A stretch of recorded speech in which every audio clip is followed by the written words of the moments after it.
Ambedkarite party of India गुना लोकसभा क्षेत्र के अशोकनगर में 26 नवंबर संविधान दिवस और 10 दिसंबर अंतर्राष्ट्रीय मानव अधिकार दिवस का संयुक्त आयोजन किया गया। इस कार्यक्रम में एपीआई के प्रदेश सचिव अमित नागवंशी के द्वारा मिशन 2023-24 के तहत चलाए जा रहे कार्यक्रमों पर प्रकाश डाला गया। साथ ही संविधान में सकारात्मक संशोधन और मानव अधिकारों पर अपने विचार रखे गए। उन्होंने अपने संबोधन में एपीआई के राष्ट्रीय अध्यक्ष धीमान विजय मानकर के द्वारा भारत की पार्लियामेंट को संविधान संशोधन के लिए दिए गए 16 बिलों का संदर्भ देते हुए उसके महत्व को भी बताने का प्रयास किया। इस कार्यक्रम में अशोकनगर से एपीआई जिला अध्यक्ष राजेश चौपरिया, चंदेरी विधानसभा उपाध्यक्ष सचिन जाटव, रामकृष्ण आदिवासी विधानसभा प्रभारी चंदेरी, डॉक्टर अजय तिलावर, जिला अध्यक्ष शिवपुरी, कोलारस ब्लॉक अध्यक्ष दिलीप वाल्मीकि, महेश कुमार जाटव ब्लॉक अध्यक्ष खनियाधाना, देवेंद्र सिंह कोलारस विधानसभा प्रभारी, रविंद्र जाटव, मंजू वाल्मीकि सहित अन्य लोग मौजूद रहे। कार्यक्रम के उपरांत मिशन 2023-24 के तहत विधायक उम्मीदवारों का चयन भी किया गया,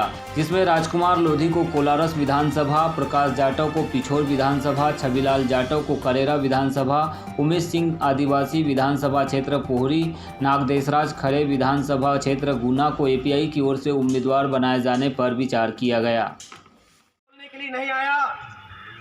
मेरा केवल एक ही सब्जेक्ट है और सब्जेक्ट यह है कि मानव अधिकारों की रक्षा किस प्रकार की जा सकती है। और मेरा ऐसा मानना है कि दुनिया में सबसे पहले अगर कोई है तो वो इंसान है और इंसान को बचाने वाली इंसानियत है। इसके अलावा कुछ भी नहीं है दुनिया के अंदर जो है। और ये कार्यक्रम अम्बेडकराइट पार्टी ऑफ इंडिया के नेतृत्व में हो रहा है। मैं आपको ये बात बता दूं कि अम्बेडकराइट पार्टी ऑफ इंडिया ने 2019 का जो विधानसभा चुनाव है, लोकसभा जो चुनाव है और अभी बाई इलेक्शन है, हमने बाई इलेक्शन में यानी उपचुनाव में 4 विधानसभा सीटें बमोरी से मैंने खुद ने नामांकन दर्ज किया और पौरी से उमेश सिंह आदिवासी जी को टिकट दिया गया और हमारे जो है आपके गोहद से हरिओम नागर जी को और महगांव से प्रसाद गौत जी को टिकट दिया। और इस बात के लिए टिकट दिया कि देश में पार्टी तो बहुत सारी हैं, कई सारी पार्टियां, there are so many parties in India and Madhya Pradesh. देश के अंदर और मध्य प्रदेश में कई सारी पार्टियां हैं, मगर मैं बड़े दुख की बात आपको कहना चाहता हूं कि एक भी पार्टी मानव अधिकार को लेकर के काम नहीं करती समाज के अंदर भी। और इसका एक बहुत बड़ा रिस्ट्रिक्शन है जनता के ऊपर कि जनता को लोकतंत्र के मूल्यों की समझ पैदा नहीं हो पा रही है। लोगों को मानव अधिकार और मूलभूत अधिकारों की समझ पैदा नहीं हो पा रही है और वो समझ पैदा न होने की वजह से हम देख रहे हैं कि 26 जनवरी 1950 के बाद से 71 साल होने के बावजूद भी आज हमको ऐसा नहीं लगता कि हम आज़ाद भारत के अंदर रह रहे हैं। आज भी हमको ऐसा लगता है कि आज हम किसी गुलाम भारत के अंदर रह रहे हैं। ये बड़े शर्म की बात है। मैं किसी राजनीतिक पार्टी पर विरोध नहीं दर्ज कर रहा,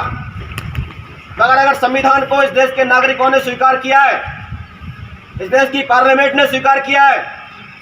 इस देश के गणमान्य नागरिकों ने स्वीकार किया है, इस देश के प्रशासन ने स्वीकार किया है, तो पर यह देश संविधान के अनुसार और संविधान का क्रियान्वयन क्यों नहीं हो रहा है, इस बात को हमें सोचना पड़ेगा। तो जैसे मैंने आपको बताया कि 2019 का जो संसदीय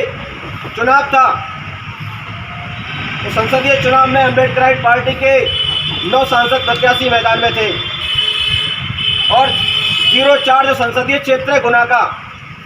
वहां से मैं खुद प्रत्याशी था। तो लोग ये कहते हैं कि नहीं, आप अम्बेडकरवाद की बात मत करिए,